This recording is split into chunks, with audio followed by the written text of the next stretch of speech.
El siglo XX se inició con una enorme fe en el progreso. Los avances de la técnica y de la ciencia permitían soñar nuevas e inacabables conquistas del hombre. ¿Qué no sería posible si ya se había inventado el telégrafo, el teléfono y el alumbrado público? Hasta el ferrocarril parecía quedar atrás, ahora que se empezaba a usar el automóvil.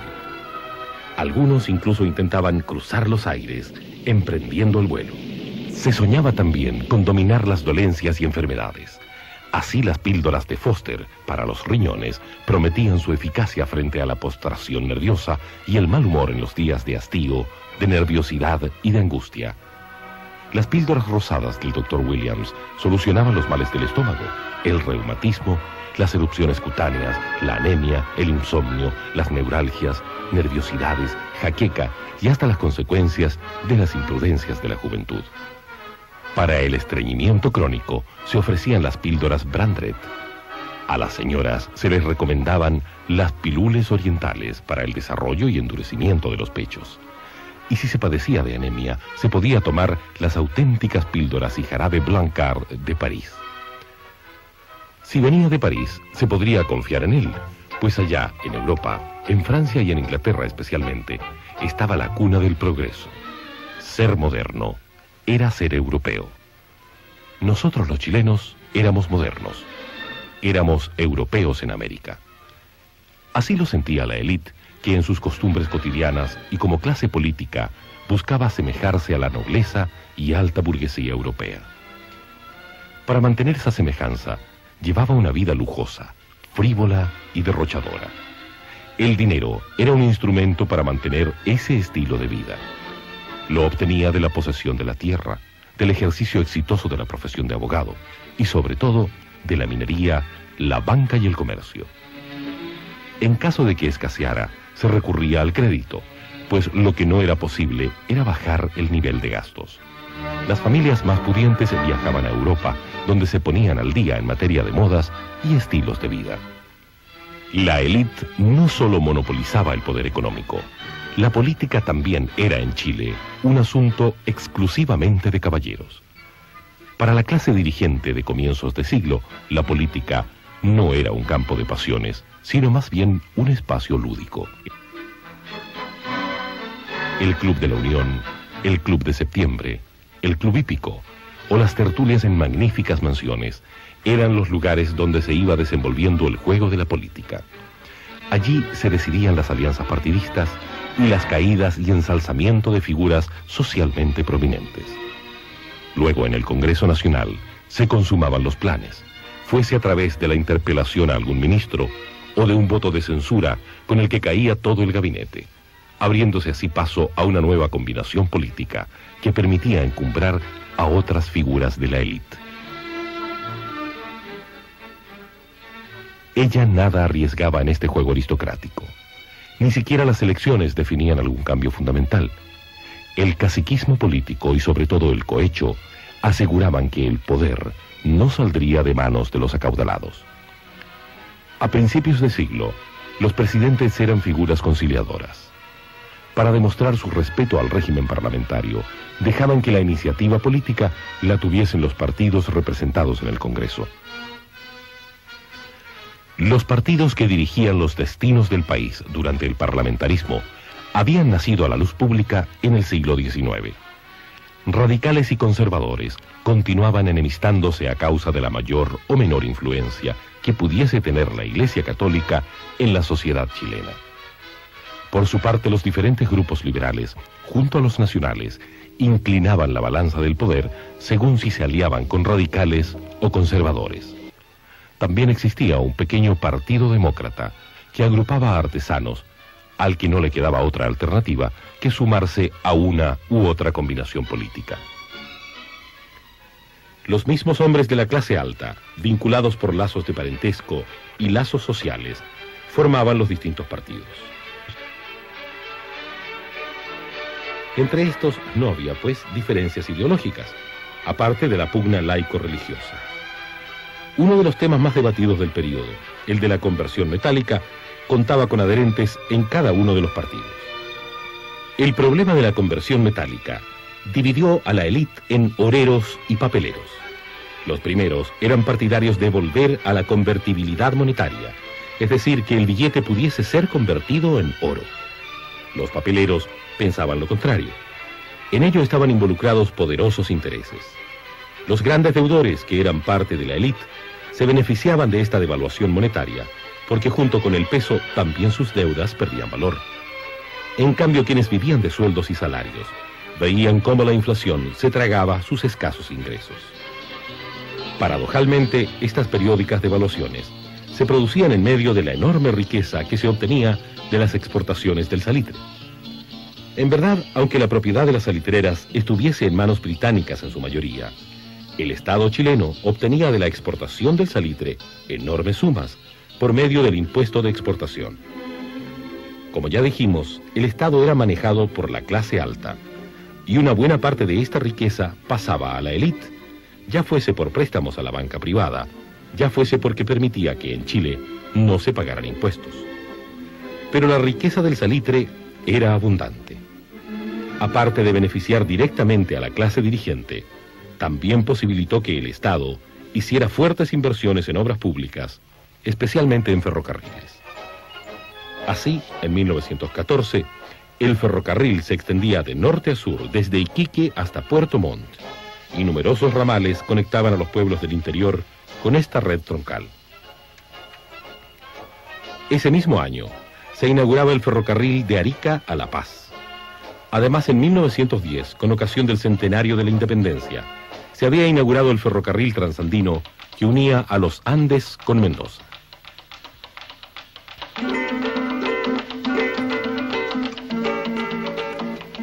El Estado hizo también fuertes inversiones en puertos, caminos, instalaciones de agua potable, hospitales y escuelas. La educación pública fue uno de los rubros más beneficiados con la riqueza salitrera.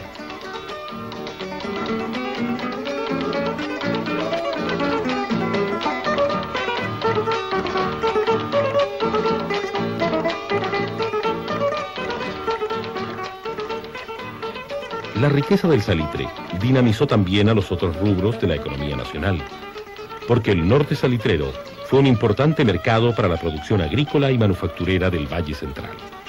En efecto, a principios de siglo había en Chile industrias procesadoras de alimentos, enlatadoras, cervecerías y hasta refinería de azúcar. También se producían fósforos, cemento y papel. Incluso locomotoras se fabricaban en el país. La minería del salitre, el auge manufacturero, el crecimiento de las ciudades, la expansión de los servicios y del aparato estatal, fueron cambiando la estructura social del país. Los sectores medios crecieron significativamente, vinculados sobre todo al Estado, es decir, a la educación fiscal, al liceo, a la Universidad de Chile y al empleo público. Constituían un grupo heterogéneo compuesto de profesionales, profesores, burócratas, militares, pequeños comerciantes, técnicos, artistas, etc. Las primeras mujeres profesionales pertenecieron a sus filas. Entre sus intelectuales y artistas destacan nombres como los de Juan Francisco González, Augusto Dalmar, Baldomero Lillo, Alejandro Venegas y tantos otros. A pesar de contar con figuras talentosas, eran objeto de postergaciones y burlas por parte de la clase alta, y si alguno de ellos intentaba asemejarse a un aristócrata, era tildado de ciútico. Este rechazo social fue suscitando en los grupos medios un fuerte espíritu crítico, el cual vino a expresarse políticamente en 1920.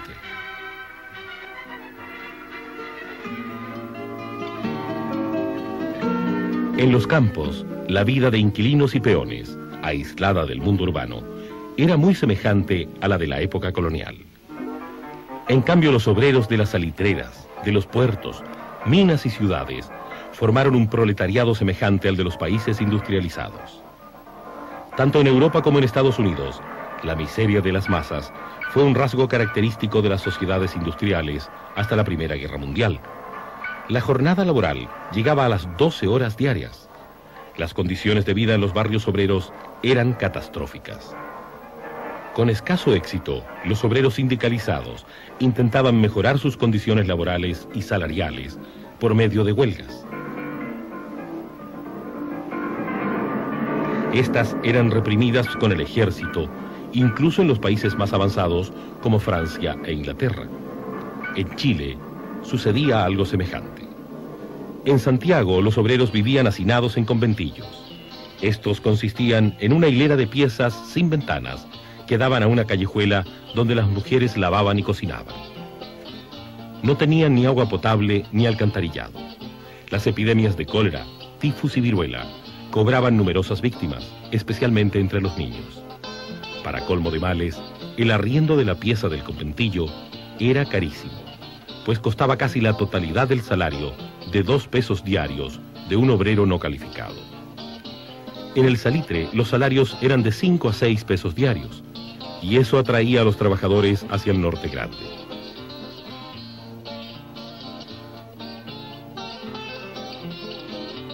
Sin embargo, esos mayores ingresos eran un espejismo, pues el pago era en fichas que solo podían ser canjeadas en la pulpería de la oficina que las emitía. Las condiciones de vida del obrero en las salitreras eran tan miserables como en Santiago. Las viviendas eran de material ligero, que no protegía de las inclemencias del clima desértico, con días muy calurosos y noches heladas. Las condiciones higiénicas también dejaban mucho que desear. Se trabajaba 12 a 14 horas diarias, sin descanso dominical, hasta 1907, cuando este se hizo obligatorio. Las condiciones de trabajo eran muy riesgosas y no eran inusuales los accidentes mortales en los cachuchos hirvientes. Los trabajadores en Chile, a comienzos del siglo, no tenían protección jurídica. Las relaciones laborales se regulaban de mutuo acuerdo entre obreros y patrones, y esto generó muchos abusos. Esto llevó a los obreros a crear organizaciones de protección y de lucha. Las primeras de ellas fueron las mutuales, que agruparon a artesanos desde mediados del siglo XIX. Buscaban el mejoramiento material e intelectual del obrero en base a la ayuda mutua. Las mancomunales, surgidas a principios del siglo XX, aspiraban en cambio a la sustitución del sistema social y económico imperante. Tuvieron arraigo en las salitreras y puertos del norte. Por otra parte, los anarquistas se organizaron en las sociedades de resistencia, las que creían en la acción directa del boicot y el sabotaje como método de lucha. Desde fines del siglo XIX, los obreros urbanos, portuarios, ferrocarrileros, de las minas del carbón y del salitre, presionaron por mejores condiciones materiales a través de huelgas. Ellas llegaron a paralizar una ciudad completa, como fue el caso de Valparaíso en 1903, Santiago en 1905, en Iquique en 1907. A veces terminaban en saqueos e incendios, como ocurrió en Santiago en 1905.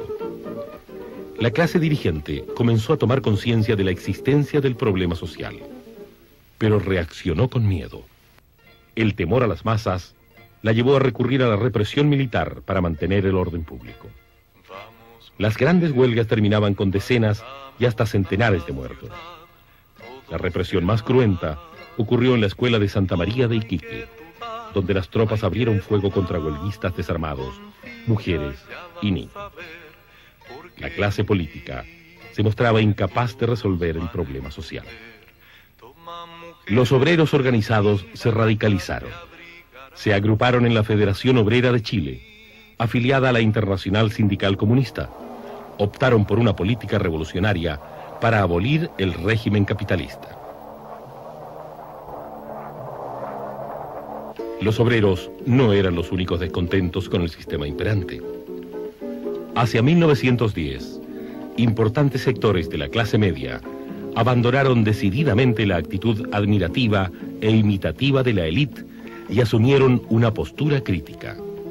Los sectores más críticos fueron principalmente los intelectuales y los militares. Ensayistas y literatos denunciaron las desigualdades sociales, solidarizaron con los sectores populares y expresaron un fuerte sentimiento de crisis. Influidos por la intelectualidad europea, escritores y artistas rompieron con el mundo burgués, con sus normas e ideales estéticos.